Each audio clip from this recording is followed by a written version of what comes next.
లు. విషయం ఏంటంటే ఆంధ్రప్రదేశ్ రాష్ట్ర ప్రొఫెషనల్ ఎక్స్చేంజ్ డిపార్ట్మెంట్ మంత్రి పార్థసారథి గారి తన ఛాంబర్లో చెప్పిన ప్రసంగాలతో రెండు మాటలు చెప్తున్నాను.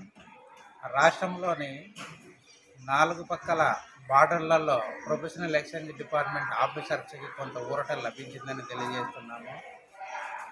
ఇంకొకటి, గత ప్రభుత్వంలో కరోనా అయిపోయిన తర్వాత కూడా చాలా వరకు ప్రజలు రకరకాల మద్యం సేవించి తన లివరు, కిడ్నీ, శరీరంలోని కొన్ని భాగాలు దెబ్బతినడం జరిగింది.